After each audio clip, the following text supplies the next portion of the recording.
जिद हादिम नूरी हाकी ते जिसनू हालिक कोल बुला के ओ दसे सारे राज अफलाकी आज़म ओदे वर्गा केड़ा जिद सिर ते ताज लोला की ते जे तू चावें मोमिन बनना बण हिदमतगार नबी दा किस कम हज ज़कात नमाज़ां जे करें इनकार नबी दा जे तौहीद दी लज्जत चावें पहलों कर इकरार नबी दा आज़म किस कम ओ सजदे तेरे जिन्ना दिल विच प्यार नबी दा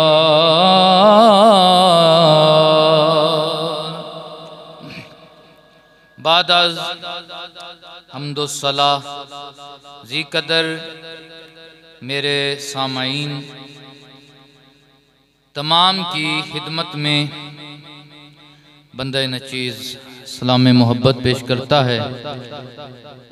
अल्लाह मालिक के हुजूर इल्तिजा करता है अल्लाह करीम जुम्मातुल मुबारक की इस नशिस्त बाबरकत के अंदर हमारा हाजिर होना कबूल व मंजूर फरमाए। अल्लाह तबारक व तआला जुम्मातुल मुबारक का सदका हमारे दीन दुनी के मामलात आसान फरमाए, हमें दीन दुनी में कामयाबियाँ कामरानियाँ नसीब फरमाए। मैंने दुराने हुतबा अल्लाह की लारैब किताब में से दो मकामात से आया मुक़द्दसा तिलावत करने का शर्फ़ अज़ीम हासिल किया। पहली आयत सूरह बुरूज की 12 नंबर आयत, जिसमें अल्लाह करीम ने अपने शिद्दत वाले आज़ाब का तज़किरा फरमाया। इन्ना बत्शा रब्बिका लशदीद कि तेरे रब की पकड़ बड़ी शदीद है, तेरे रब की पकड़ बड़ी सख्त है। और दूसरी सूरह ज़िलज़ाल की पहली आयत, जिसके अंदर अल्लाह तबारक व तआला ने ज़लज़ले का जिक्र फरमाया कि अल्लाह के अज़ाब की मुख्तलिफ सूरतें हैं, उन सूरतों में से एक अल्लाह के अज़ाब की झलक का नाम ज़लज़ला है। फरमाया इज़ा ज़ुलज़िलतिल अर्दु ज़िलज़ालहा, कि जब ज़मीन कांपेगी और शिद्दत के साथ कांपेगी। ये ज़मीन जब कांपेगी और शिद्दत के साथ कांपेगी। आज भी ज़मीन कांपती है, लेकिन ये जो ज़लज़ला है जिसका जिक्र इस सूरह मुक़द्दसा में हो रहा है, ये ज़लज़ला क़यामत का आखिरी ज़लज़ला होगा। आज ज़मीन में ज़लज़ला आता है, लेकिन जिस शिद्दत का जिक्र इस सूरह मुबारका में हो रहा है, ये उस शिद्दत का ज़लज़ला नहीं होता, लेकिन फिर भी दिल दहल के रह जाते हैं, तबाही होकर रह जाती है। आने वाहिद में हमारे वो सालों के मंसूबे, जिनमें हमने अपनी अक्ल भी दौड़ाई होती है, अपना माल भी लगाया होता है, अपनी कुव्वत भी सर्फ की होती है, वो सारे के सारे मंसूबे दरे के दरे रह जाते हैं, मिलिया मेट होकर रह जाते हैं। जब उसकी शिद्दत वाला जल्जला नहीं बल्कि उसके अजाब में से जल्जले का एक मामूली सा झटका लगता है, हमारे सारे मंसूबे खत्म हो जाते हैं, सारे मंसूबे खत्म होकर रह जाते हैं। और अल्लाह तबारक व तआला की वहदनियत, वो अला कुल्ले शै कदीर है, उसकी कुदरत हर तरफ वाज़े हो जाती है कि इंसान तू जितना भी बड़ा बन जाए, जितना भी दना बन जाए, जितना भी तू इस दुनिया में कमा ले बना ले, लेकिन तेरा सब कुछ फानी है। ये तो मेरे एक झटके की मार नहीं जिसे ज़ल्ज़ला कहते हैं, मेरे अज़ाब के एक झटके की मार नहीं है जिसे ज़ल्ज़ला कहते हैं। हज़रात, कितनी भारी भरकम और कितनी मजबूत बिल्डिंगें, जिन पे कितनी कुव्वत, कितनी अकल सर्फ की गई, कितना उसमें मटेरियल लगाया गया, लोहा, सीमेंट और कितने केमिकल इस्तेमाल किए गए, लेकिन जब झटका लगा तो सब के सब मिलिया मेट हो गए, दरे के दरे रह गए। लेकिन इस सूरह मुबारका में अल्लाह करीम ने इस ज़ल्ज़ले का जिक्र फरमाया है, वो जो नफ़ख़ाए उला या नफ़ख़ाए सानिया, पहला सूअर फूंका जाएगा उसके बाद आएगा, या दूसरा सूअर फूंका जाएगा उसके बाद आएगा, और ये आखिरी ज़ल्ज़ला होगा। और इस ज़ल्ज़ले की शिद्दत जो अल्लाह तबारक व तआला की आयात से ज़ाहिर हो रही हैं कि इज़ा ज़ुलज़िलतिल अर्दु ज़िलज़ालहा, जब ज़मीन सख्ती के साथ, शिद्दत के साथ काम के रह जाएगी, वह राजा तिल अर्दो अस्कालहा, और जमीन अपने दफीने बाहर निकाल देगी, अपने दफीने बाहर निकाल देगी। और ये ज़ल्ज़ला जो है ये पूरी जमीन पे आएगा। आज जो है ना कि तुर्की में आया तो पाकिस्तान में ना आया, पाकिस्तान में आया तो इंडिया में ना आया, नेपाल में आया तो अमेरिका में ना आया। आज जमीन के कभी किसी हिस्से पे ज़ल्ज़ला आता है तो दूसरे हिस्से पे ज़ल्ज़ला नहीं आता है, लेकिन वो जो आखिरी ज़ल्ज़ला है वो इतना शिद्दत का होगा कि पूरी जमीन पे ज़ल्ज़ला आएगा। और हाल ये होगा कि ये जो पहाड़ है ये मिलिया मेट हो जाएंगे, जमीन हमवार होकर रह जाएगी, जमीन अपने दफीने निकाल देगी। आज देखें, ये इंटरनेट का दौर है, अगर किसी भाई का एक्सीडेंट हो जाता है, अल्लाह ना करे, या कोई ऐसा गहमा गहमी मसला बन जाता है, किसी मस्जिद में अल्लाह ना करे धमाका हो जाता है, तो क्या मामला होता है? हम दुनिया के दिलदाता हैं, दुनिया की मोहब्बत में इतने मगन है कि हमारे अंदर से मजलूम का, मजबूर का एहसास खत्म हो गया। हम पहले क्या करते हैं, उसकी जेबें टटोलते हैं, औरत है उसके कान से जेवर उतारते हैं, उसके हाथ से चूड़ियां निकालते हैं, वो जो सोने के जेवरात हैं वो सब निकालने की, उतारने की कोशिश करते हैं। ये होता है। आपने देखा होगा कि हम कितने दुनिया के दिलदादा हैं कि पिछले कुछ सालों में शायद सिंध के इलाके में या किसी इलाके में वो टैंक से तेल निकलना शुरू हो गया था। जब तेल निकलना शुरू हुआ, चाहिए तो ये था भाई किसी का नुकसान हो रहा है, हम कोशिश करें, ऐसा मामला इख्तियार करें कि जिसका ये नुकसान हो रहा है कि हम उसे बचा लें नुकसान से। हमारे लोग अपनी बाल्टियां लेकर चले गए, अपनी गैलें लेकर चले गए, लेकिन लालच का नतीजा क्या हुआ? किसी ने सिगरेट के लिए आग जलाई, उसने तीली फेंकी, वो सारे जल के राख हो गए। दुनिया में अल्लाह ने इबरत दी है कि जिस दुनिया की खातिर तुम इतने मगन हो चुके हो और तुम मकसद हयात को भूल चुके हो, ये दुनिया तुम्हें जिस तरह आज दुनिया में जला रही है, ये दुनिया तुम्हें दोज़ख में भी जलाने पर मजबूर कर देगी।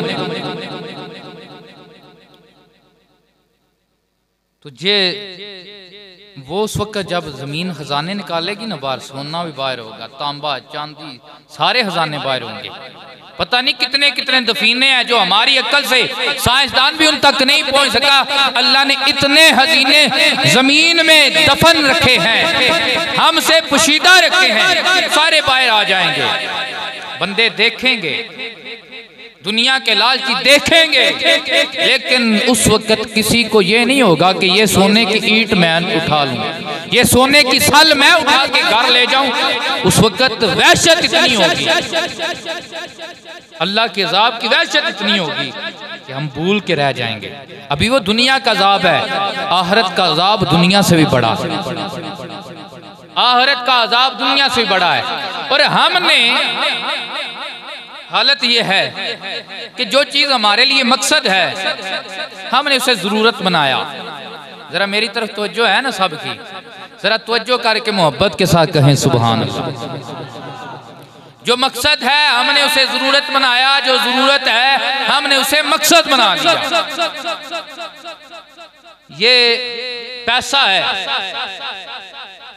दुनिया का मालूम होता है, ये मकसद नहीं है हमारा, ये मोमिन और इंसान की जरूरत है।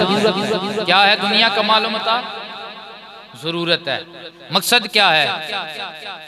इंसान की जिंदगी का मकसद, वो हजरत इकबाल ने शेर में कहा था, मेरी जिंदगी का मकसद तेरे दीन की सरफराज़ी, मैं इसीलिए मुसलमान, मैं इसीलिए नमाजी। बंदे की जिंदगी का मकसद खुदा की इबादत है, रसूले करीम नबी आजम की इताअत-यारी है। लेकिन हम मकसद को जरूरत बना बैठे, जरूरत को मकसद बना बैठे। ये देखें, हम रिज़्क़ हासिल करना चाहिए, लेकिन रिज़्क़ के पीछे अपनी जान दाव पे ना लगाओ। हमें नहीं पता कि हर साल कितने हमारे डंकी में बंदे मर जाते हैं। किस लिए जाते हैं? हम दीन के लिए जाते हैं, तो दुनिया के लिए जाते हैं ना।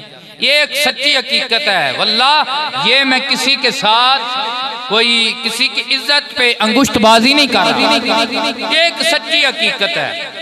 हम दुनिया के लिए जाते हैं, दुनिया मकसद नहीं, दुनिया जरूरत है। लेकिन एक तरफ दीन है, वो हमारा मकसद है, खुदा की इबादत है, वो हमारा मकसद है। वहां पे हम कितने कमजोर हैं। सर्दी है यार, वुजू करूंगा तो मर जाऊंगा, लेकिन दुनिया की खातिर हम बर्फबारी पे भी नंगे पांव चल के जाते हैं। ऐसे ही है, दुनिया की खातिर हम सर्दियां भी जंगलों में गुजारते हैं, हम गर्मी की शिद्दत भी बर्दाश्त करते हैं, अपनी जान को दांव पे लगाते हैं। कितने नौजवान बहन भाई हमारे दोस्त दुनिया की खातिर ट्रैवल करते हैं तो रास्ते में उन्हें मौत आ जाती है, रास्ते के मसाइब की वजह से मौत आती है, मुश्किलात की वजह से मौत आती है। लेकिन जरूरत को हमने मकसद बनाया, और जो मकसद था खुदा की इबादत, हमने उसे जरूरत बनाया। जरूरत किस तरह बनाया? बंदा ने कभी भी नमाज नहीं पढ़ी है, अब बच्चे के कागजात नहीं बन रहे तो पीर साहब के पास चला गया, तो किसी नेक पीर की बात कर रहा हूँ, ये जो 2 नंबर है ये तो कहते हैं भाई इतने पैसे दो तो हो जाएगा, जो अपना कुछ नहीं कर सकते उन्हें किसी का क्या करना है। नेक पीर के पास चले जाएं तो वो कहते हैं यार नमाज पढ़ा कर, अपने बच्चे के लिए दुआ करा कर, भाई अल्लाह तेरे बच्चे का स्वभाव पैदा करेगा। अब बन गई नमाज मेरी तेरी जरूरत, मैं फिर क्या करता हूँ, मैं कुरान भी पढ़ता हूँ।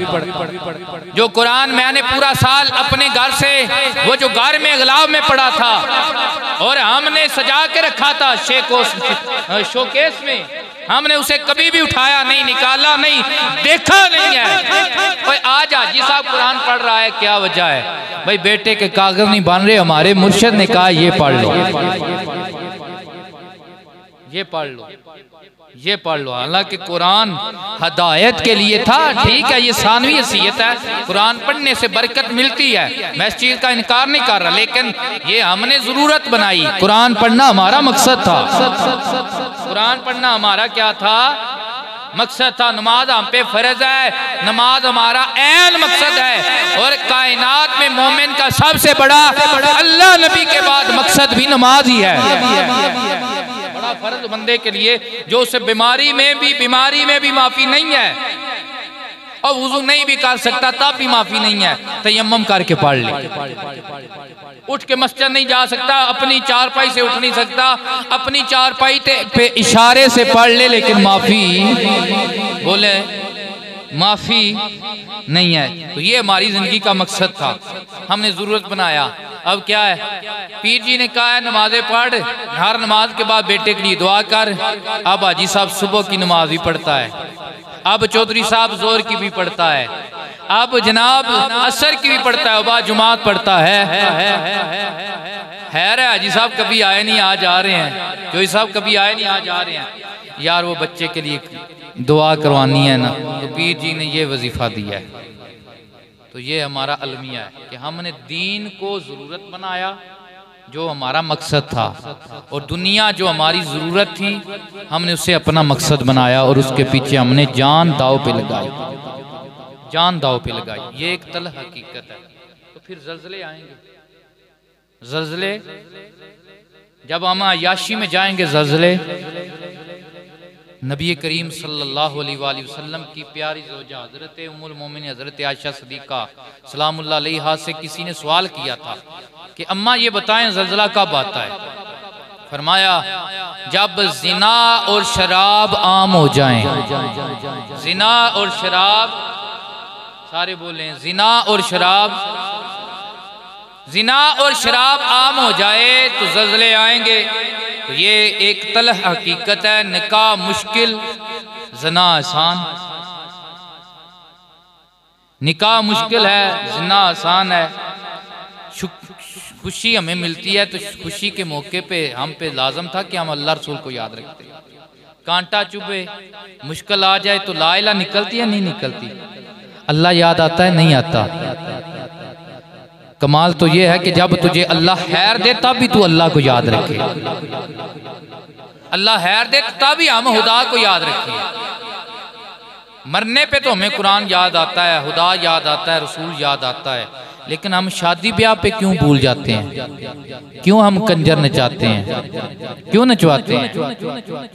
क्यों हम ऐसी वो हरकत करते हैं जिन्हें देखकर इकबाल कहते हैं तहजीब में तुम हो नसारा तो तमद्दुन में हनूज, और ये मुसलमानी है जिसे देखकर शर्माए यहूद।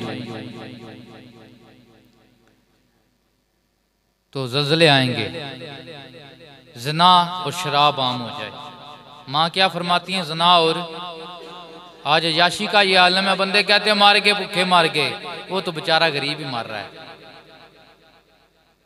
जिसके बाहर कमाने वाले हैं उनका हाल ये है, जो पीछे हैं 2 हैं 3 हैं 4 हैं। मैंने रात को बात की थी, बैठ के हमारी बनी हुई है, बस ठीक है। 1-1 बजे तक महफिल चल रही है, बस ठीक है। सब कुछ रंग रेलियां चल रही हैं, बस ठीक है।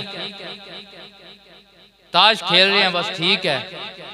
हमें कोई रोकने वाला तो नहीं है। अगर कोई कहेगा तो उसने भी अपनी इज्जत ही खराब करनी है, क्योंकि हाल ये है कि वो आंदे ना चिक्कड़ विच वट्टा सटिए ते अपने कपड़े गंदे होंगे। हाल ये है, बड़ा डरता है छोटे को मना करने से, कहीं आगे से ये मेरे मुंह ही ना चढ़ जाए। इतनी बेबाकी है इतनी, तो ये 2 चीजें आम हो जाए तो आज आम है। ज़िना भी आम है और शराब भी आम है। और हुजूर ने फरमाया अशराब जो है उम्मुल खत्तिया, ये हर बुराई की जड़ है।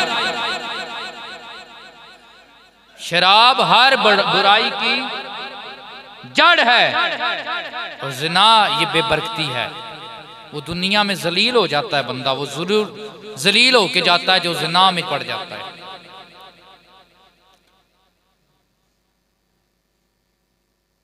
जलील हो जाता है। तो 2 चीजें ये आम हो। आला हजरत इमाम अहमद रजा फाजिल बरेली, आपसे किसी ने सवाल किया, फतावा रिज़वा शरीफ में भी ये बात है कि ज़ल्ज़ले कब आते हैं? आपने फरमाया जब गुनाह सरे आम हो। गुनाह सरे क्या? हमारे बैठकों में सरे आम ऊंची आवाज में ये गाने नहीं चलते? गली में, कूचे में, बाजार में ये काम नहीं होते? मेरी माए बहनें, आपकी माए बहनें उसी गली से गुजर रही होती हैं, इधर साहब बहादुर वो गाने लगाकर और सरेआम खुली आवाज छोड़कर बैठे होते हैं। क्या ये बेगैरती नहीं है? क्या ये गुनाह नहीं है? गुनाह सरेआम नहीं है?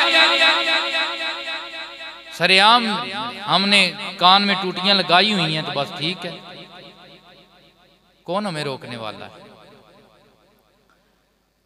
तो इस वजह से ज़ल्ज़ले आएंगे, ज़ल्ज़ले आते हैं। ये ज़ल्ज़लों को बुलावा जो है हमने खुद दिया। कभी कभी आजमाइश भी होती है। मैं नहीं कहता कि तुर्की वालों ने कुछ जुल्म किया, उन्होंने कुछ ज्यादती की होगी तब ज़ल्ज़ला आया, लेकिन अक्सर सबाब जो होता है ये कुरानी फैसला भी है कि जब तुम्हें मुसीबत पहुंचती है तो उसकी एक वजह तुम्हारे किए की बुराई की होती है। जो तुमने बुराई की है ना, जो पाप कमाया है, मुसीबत उसके बदले में पहुंचती है, उसके बदले में पहुंचती है। तो ये गाने आम, ये गाने बाजे जो आम है, ये हुजूर की हदीस से भी साबित है कि नबी पाक ने इरशाद फरमाया कि जब गाने वालियों को सरेआम बुलाया जाएगा, कंजर नचवाए जाएंगे, जब गाना बाजा की महफिलें सजेगी, हुजूर ने फरमाया फिर क्या होगा? सुर्ख आंधियां तुम्हारा पीछा करेंगी, शक्लें तुम्हारी बिगाड़ी जाएंगी, जमीन में जिंदा दंसाए जाओगे और जमीन कांप के रह जाएगी। जमीन पे ज़ल्ज़ले आएंगे, ज़ल्ज़ले आएंगे। तो ये आज के दौर का ये अलमिया है। सरेआम ट्रैक्टर पे गाना चल रहा है, सरेआम कूचे बाजार में बैठक में हमने डक रखा हुआ है, गाना चल रहा है, और एक तरफ लाउड स्पीकर खुल जाए तो पर्चे भी हो जाते हैं, दीन की बात हो जाए पर्चा हो जाता है। और ये वो मुल्क है, उस मुल्क की मैं बात कर रहा हूं जिस मुल्क को ला इलाहा इल्लल्लाह के नाम पे हमने गाने वाले पे पर्चा नहीं है, सरेआम ट्रैक्टर पे फुहाशी चलाने वाले पे पकड़ कोई नहीं है, कुरान पढ़ने वाले पे पकड़ हो जाती है और दीन की बात बताने वाले पे पकड़ हो जाती है। तो फिर ज़ल्ज़ले आएंगे, बोलो ज़ल्ज़ले। तो ये दावत हमने खुद दी है नबी करीम सल्लल्लाहु अलैहि वसल्लम के गुलामों। ये आज अलमिया, आज तो कोई सच्ची बात अगर कोई किसी को कह देना यार तू गलत कर रहा है, पंजाबी कहते हैं अगला आंदा तू मामा लगना है, तू अपनी कब्र च जाना है, तो मैं अपनी कब्र च जाना है। जबकि कभी कुरान पढ़ो, इस उम्मत की फजीलत दो वजह से है। एक वजह यह है कि इमामुल अंबिया की उम्मत है, दूसरी वजह यह है कौन तुम हैरा उम्मा उखरिजत लिन्नास तामुरूना बिल मारूफ व तनहाउना अनिल मुनकर, कि तुम अफजल उम्मत हो। इसकी एक वजह यह है कि तुम लोगों की हदायत के लिए निकाले गए। तामरूना बिल मारूफ है, तुम नेकी की दावत देने वाले, तुम बुराई से रोकने वाले हो।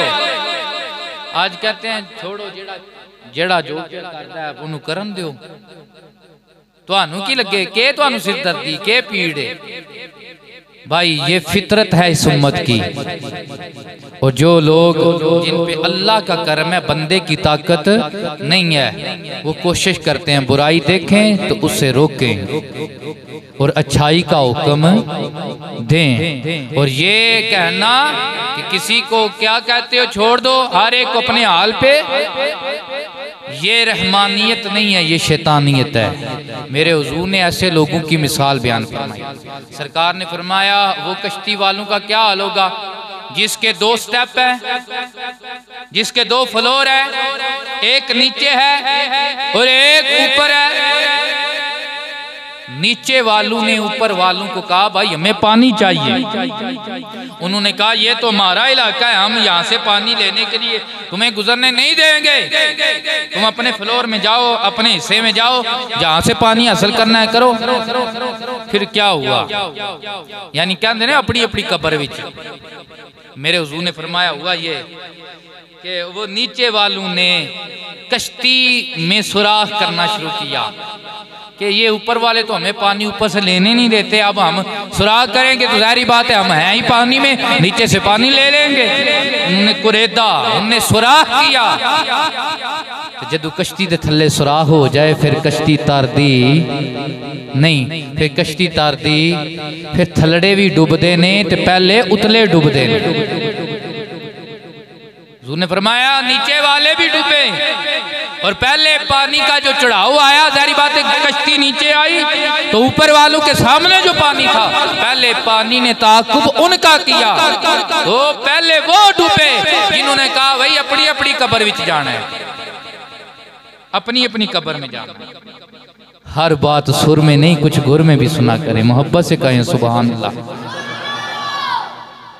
बाशनी वाले परेशान हो गए, चलो अल्लाह ताला खैर फरमाए। अल्लाह हमें सबसे पहले जो मैं पढ़ रहा हूँ बोल रहा हूँ दुआ करें अल्लाह मुझे अमल की तौफीक अता फरमाए, आपको भी अमल की तौफीक अता फरमाए।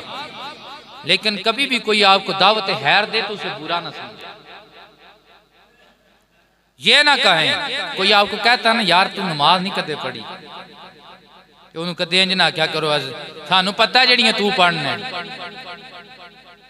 जा जाके पढ़ा सी पर सानू पता तू जिड्डा वड्डा नमाजी है। बल्कि ऐसा कहने वाले का शुक्र अदा किया करो, यार अल्लाह का शुक्र है कोई ऐसा तो है जिसने मुझे नमाज का भी कहा है। सारे यही आंदे ने ओ फलाना मरला लै लै, तेरे को रुपये चंगे ने फलानी था तू जमीन लै लै। और किसी ने यह भी आख्या नमाज पढ़ खुदा विच भी मरले लभ देने, जन्नत विच भी मरले लभ देने। तो नबी पाक के गुलामों समझे ज़ल्ज़ले आएंगे, हुजूर ने उसकी सिचुएशन बयान फरमाई। हुजूर ने फरमाया जब गनीमत पे न हक काबिज हो जाएंगे, माले गनीमत है ना ये हुकूमत का खजाना, जैसे लुटेरे हमारे हुक्मरान 5 साल एक पार्टी खाती है, 5 साल एक पार्टी खाती है, और मुसलमान हमारे इस मुल्क का बेड़ा गर्क होकर रह गया है। आए रोज रात को जनाब 20 रुपए तेल महंगा होता है, दिन को और 50 रुपए महंगा हो जाता है। तो जब गनीमत खाई जाएगी, नाक लोग गनीमत पे काबिज आ जाएंगे, तो फिर हुजूर ने फरमाया ज़ल्ज़ले आएंगे। जब अमानत को अपनी मिल्कियत समझा जाएगा, आपके पास किसी ने मानत रखी, मेरे पास रखी, मैंने कहा है तो मेरी मलकीयत, मैनू समान ते लै जावा, इनू मैं जमीन दे दब देवा, मैं जिथे भी लै जावा ए मेरी मलकीयत है। जबकि ये तेरी मलकीयत नहीं, ये तेरे पास अमानत है। मानत में मैंने रात को भी एक मिराज का वाक़या में बयान किया था, लेकिन एक हुजूर अलैहिस्सलातु वस्सलाम ने जो बंदा मानत में खयानत करता है ना, किसी की मानत हड़प कर जाता है, उस पर मलकियत हासिल कर लेता है। मेरे आका ने इरशाद फरमाया दिन बरोज़ माशर उस मानत को जन्नम के आखिरी गड्ढे में फेंका जाएगा और उसके पीछे वो हड़प करने वाले को फेंका जाएगा, वो कहा जाएगा जा निकाल के ला।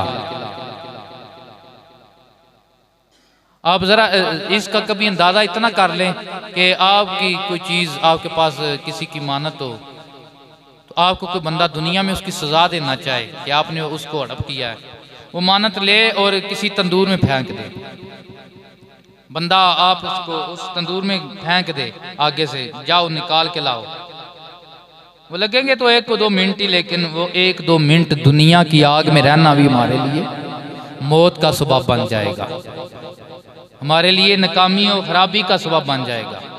तो वो कितनी बड़ी खराबी है कि जब जहन्नम की आग से जो दुनिया की आग से 70 गुना ज्यादा है।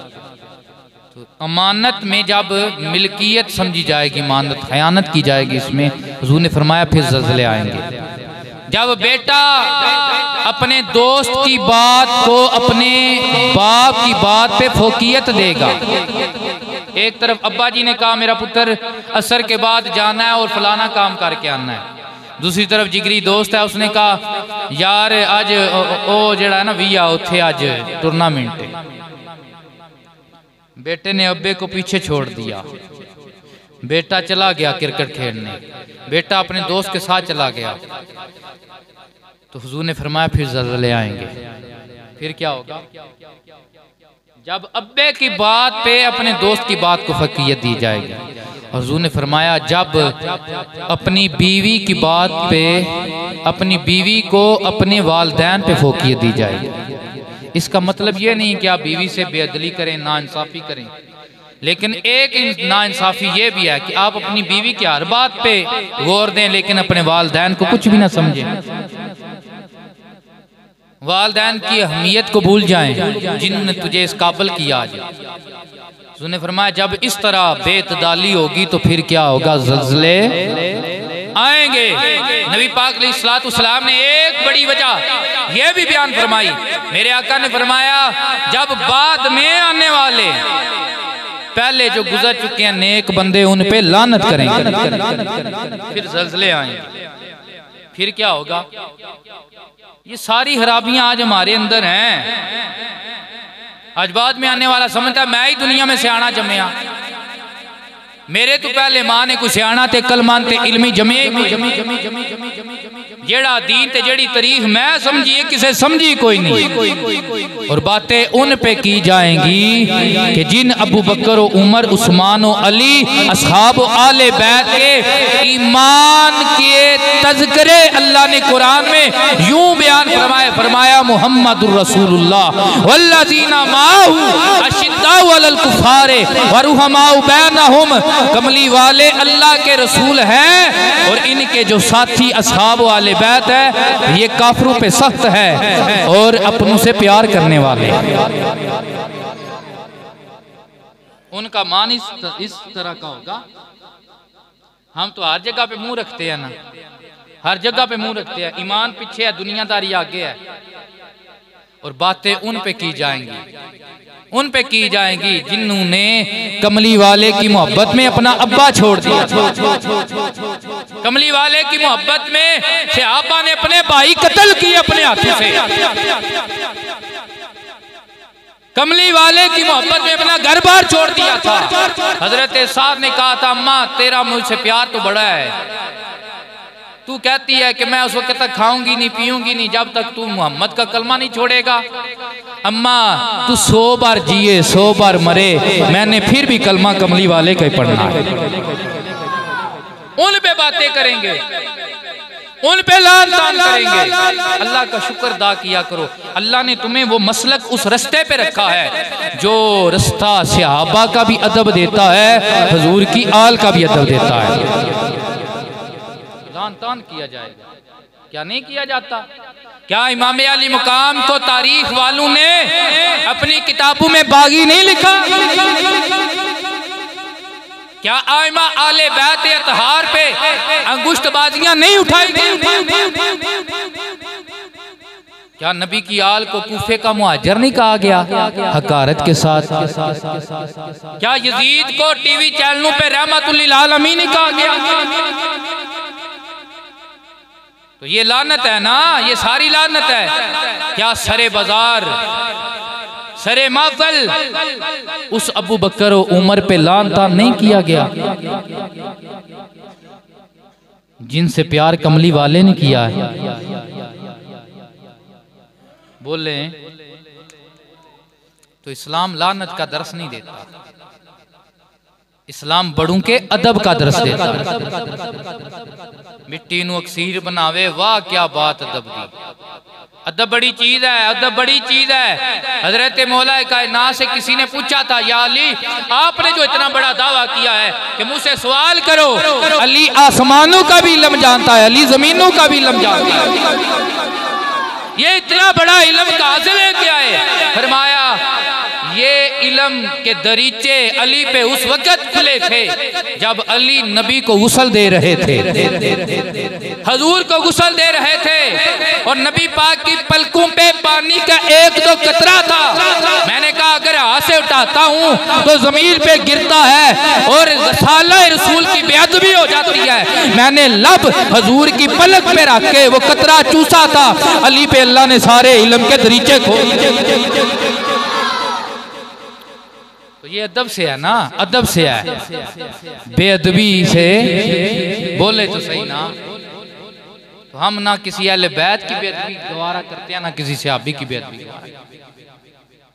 ना किसी अहले बैत के फर्द पे हम लानत करना गवारा करते हैं, ना किसी सहाबी के फर्द पे लानत करना गवारा करते हैं। इख्तिलाफ होते रहते हैं। सादी सी मिसाल आपको देता हूँ, घर विच अम्मा अब्बा नहीं लड़ते, ओए हो जाती है ना लड़ाई, चलो अम्मा अब्बा दी नहीं करता, पुत्र लिहाज रखते चंगी गल है। तो मियाँ बीवी लड़ पैंदे नहीं लड़ते कि बाशने वालियां दी कदे नहीं हुई लड़ाई। आखो सुभान अल्लाह। बाशने वाले बड़े चंगे नहीं कदे लड़े, लेकिन मियाँ बीवी लड़ते हैं। औलाद को यह जारी बात है, अब्बा हक पे होगा, अम्मा ना हक होगी, या अम्मा हक पे होगी, अब्बा ना हक पे होगा। ते पुत्र नूं हक पहुंचदा है जे अब्बा ना हक ते अब्बे नूं मां भैन दियां गालां कड्डे। ओ बोलो तो सही, ओए अम्मा दी गुस्ताही जे कीती सी, ज़ाहिरी बात है नाराज ते अम्मा नाल होया ना, अम्मा हक ते भी है ते अब्बे फिर भी दो चार गालां कट्टियां ने मां नूं। ते चाहिदा सी पुत्र अब्बे नूं गालां कड्डदा, अब्बा ना हक हो के भी मेरी मां नूं गालां कड्डदा। जे तू बोलेंदा ते तेरे मान दा बेड़ा, बोलो तो सही, कोई थावां इंदियां होंदियां ने जिथे कोई हक ते होवे भावें ना हक होवे, उथे बोलियां बेअदबी हुंदी है। मेरी बात समझ आई आपको? उथे बोलियां खुदा की कसम मेरा तेरा बाप है, जितना बड़ा हाजी बन जाए, जितना बड़ा नमाजी बन जाए, मेरी तेरी माँ जितनी बड़ी हाजर बन जाए, जितनी बड़ी नमाजन बन जाए, कमली वाले के सहाबी के जूते के साथ लगने वाली वो हाथ के बराबर भी नहीं हो सकते। क्यों? सहाबा वो है जिन्होंने ईमान की आंख से वो कमली वाले कलमे वाले को देखा था। हुई है उनमें, लेकिन मेरे हुजूर ने फरमाया मुशाजरात पे खामोश रहना। अल्लाह अल्लाह फी असहाबी, कभी भी लान तान ना करना वरना जल्जले आएंगे। और जल्जलियां नूं दावत आपे जी अल्लाह ने अज बाशने वालों कोठियां दित्तियां ते बचा लो। तो जो है मेरी तरफ बड़े मोहब्बत के साथ मैं आपको अर्ज करना चाहता हूँ। तो बात ये है, ये अदब इस्लाम देता ही अदब का दर्स है। मेरे हुजूर ने फरमाया कि लिकुल्लि शै असास व असासुल इस्लाम अदबुन, हर चीज़ की बुनियाद है, इस्लाम की बुनियाद अदब पे है। किस पे है? अदब पे। इस्लाम की बुनियाद किस पे है? अदब पे। और अदब हर उस चीज़ का है जिसकी निस्बत हुजूर के साथ है, जिसकी निस्बत हुजूर के साथ है, या जिसका अदब अल्लाह और उसके रसूल ने कुरान और हदीस में सिखाया है। कुरान और हदीस में अब्बा जी अम्मा जी काफर भी होण ते उन्हां दा फेर भी अदब है, क्योंकि अल्लाह और उसके रसूल ने सिखाया है। काफिर भी हों, गुनाहगार भी हों, उनका फिर भी क्या है? बोलो तो सही ना। दादी दा दादे दा फेर भी, परदादी दा परदादे दा फेर भी, भावें काफिर भी हों, एक गल नहीं उन्हां दी बस मननी कि जदों तुहानू आखण में बदकीदा हो जाओ, जदों तुहानू आखण में कमली वाले दा राह छड़ दिओ, ए गल नहीं मननी। इहदे इलावा उन्हां दा अदब है। हाँ, उत्थे आके अदब मुक जांदा है जिस वक्त तो हुजूर दी बेअदबी सरेआम करन। हज़रत अबू बकर ने अपने अब्बा जी नूं चंड कढ मारी जदों काफिर सन। उन्हां हुजूर दे मुतलक माड़ी गल कीती ते बुढ़ा पिओ आ। हज़रत अबू बकर तो वड्डा कौन आ जिहड़ा कुरान नूं समझण वाला है? लेकिन जदों गल हुजूर दी आई सी तो फिर अब्बा जी नूं मारिया सी। अपने बाप को भी मारा था, लेकिन जब नमूसे रसालत की बात आई, जिसे आज हम फितना समझते हैं, जिस बात को आज हम फितना समझते हैं, माशरे का बिगाड़ समझते हैं, हालांकि कायनात में माशरे का सबसे बड़ा हुस्न ये अकीदा है कि हम ये माने कि कायनात में सबसे बड़ी इज्जत वाली हस्ती हुजूर की हस्ती है, हुजूर की हस्ती है। और क़यामत तक हुजूर की हाकमियत जारी रहनी है। हुजूर ने फरमाया सिलसिले आएंगे जब बड़ों पे लान तान किया जाएगा, जब पहलू पे लान तान किया जाएगा। और भी हुजूर ने बड़ी चीजें गिनवाई। टाइम हो गया। अल्लाह तबारक व तआला हमें हक समझने की तौफीक अता फरमाए। एक बार हुजूर की नात पढ़ लें। हश्र तक या मुस्तफा ने बादशायां ते तारे गए जो कर गए आका गदायां दिल के आहलो तारे गए जो कर गए आका गदायां ते। वाहिर दावाना अनिल हम्दुलिल्लाहि रब्बिल आलमीन। सुन्नतें अदा फरमा।